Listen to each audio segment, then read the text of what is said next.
नमस्कार दोस्तों, मेरा नाम है अनुराग साहू। जितने लोग भी सीवीटी 2024 के माध्यम से इलाहाबाद यूनिवर्सिटी में एडमिशन लेना चाहते हैं और इलाहाबाद यूनिवर्सिटी से बीकॉम करना चाहते हैं, तो ये वीडियो उनके लिए बहुत ज्यादा महत्वपूर्ण है। इस वीडियो में मैं बताऊंगा कि इलाहाबाद यूनिवर्सिटी में बीकॉम पार्ट वन यानी बीकॉम फर्स्ट ईयर में इलाहाबाद यूनिवर्सिटी में बीकॉम पार्ट वन को बीकॉम फर्स्ट ईयर कहा जाता है।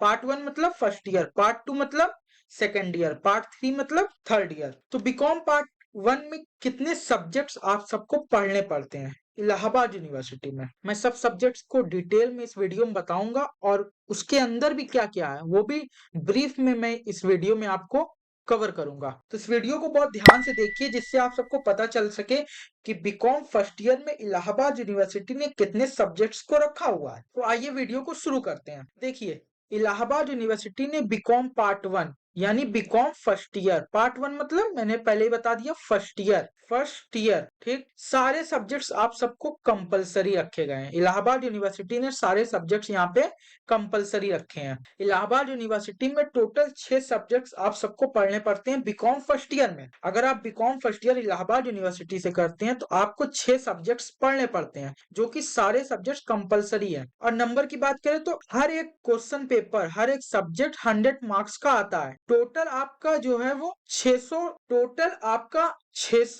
नंबर का पेपर होता है टोटल मिला के, और हर एक सब्जेक्ट 100 मार्क्स का आता है इलाहाबाद यूनिवर्सिटी में। देखिए, 3 ग्रुप एयू ने बनाए हैं, यूनिवर्सिटी ने 3 ग्रुप बनाए हैं बीकॉम फर्स्ट ईयर में। Group one, group A, group B, group C. हर एक ग्रुप में 2 सब्जेक्ट हैं, हर एक ग्रुप में 2 सब्जेक्ट हैं। टोटल 3 ग्रुप है और 6 सब्जेक्ट्स एयू ने रखे हैं। पहला आपका सब्जेक्ट है अकाउंटिंग। मैं आपको बताऊं ये क्या लिखा है यहाँ पे, 101, 102, ये पेपर कोड है। जब आपका पेपर होता है तो ये जो कोड लिखा हुआ है ये आपको, जो आपकी आंसर कॉपी मिलती है, आंसर शीट मिलती है, उसमें लिखना पड़ता है जिससे आपकी कॉपी चेक हो सके। जैसे बोर्ड में होता था पेपर, क्वेश्चन पेपर पर कुछ कोड लिखा रहता था, उसको लिखना रहता था। तो पेपर, क्वेश्चन पेपर में कोड तो लिखा रहेगा, लेकिन ये भी, ये सब्जेक्ट कोड है, तो इसको देख के परेशान नहीं होना है कि ये क्या है, ये सब्जेक्ट कोड एयू ने बनाया हुआ है, ठीक है। आपका 6 सब्जेक्ट है। मैं आपको बताता हूँ अकाउंटिंग। अकाउंटिंग में क्या है, अकाउंटिंग यहाँ पे एयू ने एडवांस कर दी है। जो आपने 12th तक अकाउंटिंग पढ़ी थी वो यहाँ पे काम ज्यादा नहीं आएगी। यहाँ पे अकाउंटिंग थोड़ी एडवांस टाइप की हो गई है, क्वेश्चंस थोड़ा लेंदी टाइप के हो गए, क्योंकि आप अभी बीकॉम में जा रहे हैं, ग्रेजुएशन करने जा रहे हैं, आप 12th तक मामला छोड़ दीजिए। तो अकाउंटिंग बहुत सारे चैप्टर्स हैं बीकॉम फर्स्ट ईयर में। पहला चैप्टर आपका रॉयल्टी है, दूसरा हायर परचेस है, तीसरा ब्रांच है, ऐसे करके बहुत सारे चैप्टर्स हैं। थ्योरी भी क्वेश्चन है।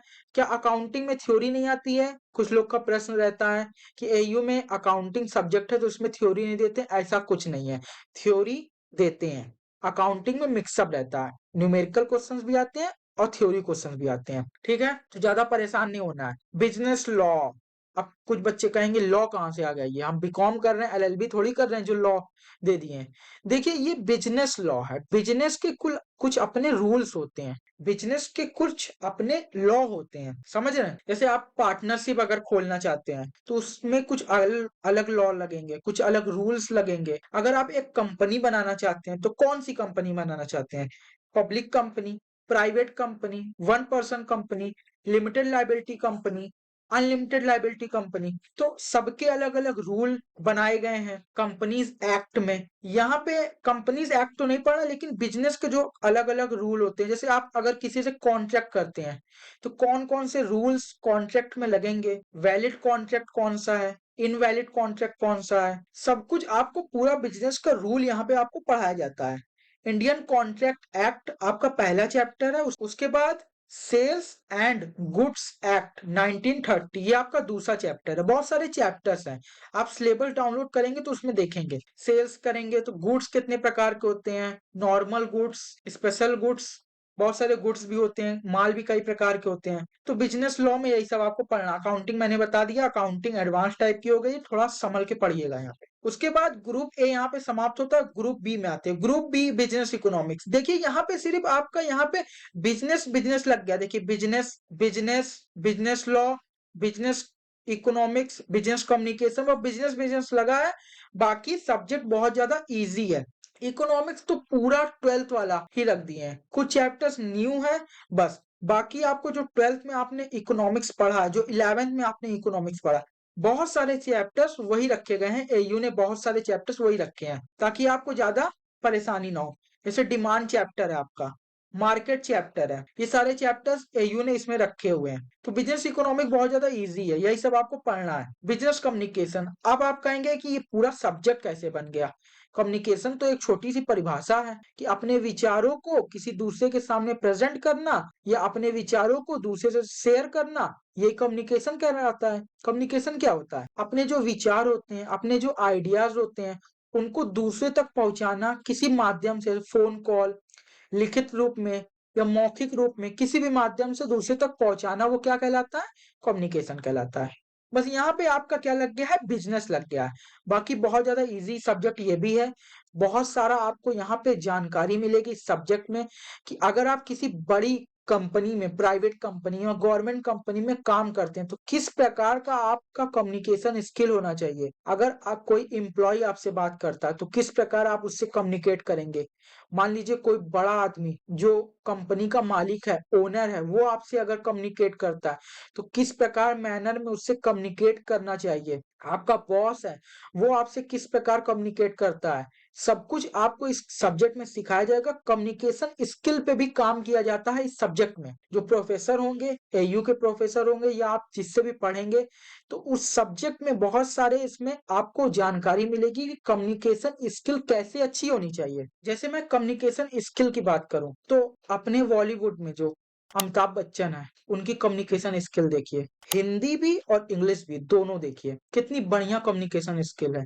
बात करने का तरीका देखिए, बात को समझाने का तरीका देखिए, हिंदी में भी और इंग्लिश में भी। एक कवि हैं, राष्ट्र कवि कुमार विश्वास जी, उनकी कम्युनिकेशन स्किल देखिए, बात को समझाने का तरीका देखिए, सामने वाला आपसे प्रभावित हो जाए ऐसी बात करना, इन सब से आप सीखिए। कम्युनिकेशन स्किल सीखनी है तो इन सब से सीखिए जिनकी कम्युनिकेशन बहुत ही बेहतरीन है। बच्चन साहब की कम्युनिकेशन स्किल देखिए, विश्वास साहब की कम्युनिकेशन स्किल देखिए। तो ऐसी ही कुछ कम्युनिकेशन स्किल्स आपको इस सब्जेक्ट में पढ़ने को मिलेंगे। अगर आप अच्छे से पढ़ते हैं तो काफी काम आएगा। ये प्रैक्टिकल सब्जेक्ट, मतलब प्रैक्टिकल लाइफ में भी ये सब्जेक्ट आपको बहुत ज्यादा काम आ सकता है। Money, banking and foreign exchange, देखिए मैं आपको बता दूं, money, banking and foreign exchange में सिर्फ दो चीजों पर पूरा सब्जेक्ट खत्म है। एक मनी पर और एक बैंकिंग पर। बैंकिंग, इन्हीं दो चीजों पर ये पूरा सब्जेक्ट समाप्त है। मनी क्या होता है, मनी के types, functions, characteristics, features, merits, उसका प्रभाव, सब कुछ इस सब्जेक्ट में आपको पढ़ने को मिलेगा मनी के बारे में।